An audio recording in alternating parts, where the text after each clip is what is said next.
இன்றைக்கி ஒரு தம் பிரியாணி குட்டி விலாக் தான் பார்க்க போகிறோம். யூஸ்வலாக எப்போவுமே ஒரே மாதிரி பிரியாணி தான் செய்வோம், இல்லைன்னா அரைச்சி விட்டு செய்வேன். இன்றைக்கி வந்து தம் பிரியாணி சாப்பிட்ணும் போல் இருந்தது.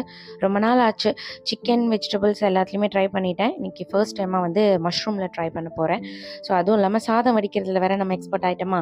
ஸோ இன்றைக்கி வந்து சூப்பராக செஞ்சிடலாம் அப்படின்னு சொல்லிட்டு தான் மஷ்ரூம் தம் பிரியாணி வந்து ரெடி பண்ணிகிட்டு இருந்தேன். கொஞ்ச நாளாக கொஞ்சமாக டயட்டில் இருக்கேன், ரொம்பலாம் கிடையாது. ஸோ அதனால் இன்றைக்கி என்ன பண்ணலான்னா, டயட்டை விட்டுட்டு மத்தியானம் நல்லா ஹெவியாக சூப்பராக சாப்பிட்லாம் அப்படின்னு சொல்லிட்டு தான் தம் பிரியாணி வந்து ரெடி பண்ணிட்டு இருந்தேன். ஃப்ரைட் ஐட்டம்ஸ்லாம் சாப்பிட்றத விட்டு ரொம்ப நாள் ஆச்சு. என்ன தான் சில்லி இதெல்லாம் போட்டாலும் பசங்க நல்லா சாப்பிடுவாங்க, நான் சாப்பிடவே மாட்டேன். ரைஸ் மட்டும் கொஞ்சமாக எடுத்துக்கிற மாதிரி இருந்தது. பட் இன்றைக்கி அது எல்லாத்துக்குமே அவுட் சொல்லிவிட்டு சூப்பரான மஷ்ரூம் தம் பிரியாணி, காலிஃப்ளவர் 65, அது கூடவே வந்து ஆனியன் ரைத்தா, நான் நினச்ச மாதிரியே சாப்பாடு வந்திருந்தது. ரொம்ப சூப்பராக எம்மியாக உதிர உதிரா அரிசி உடையாமல் இருந்துச்சு.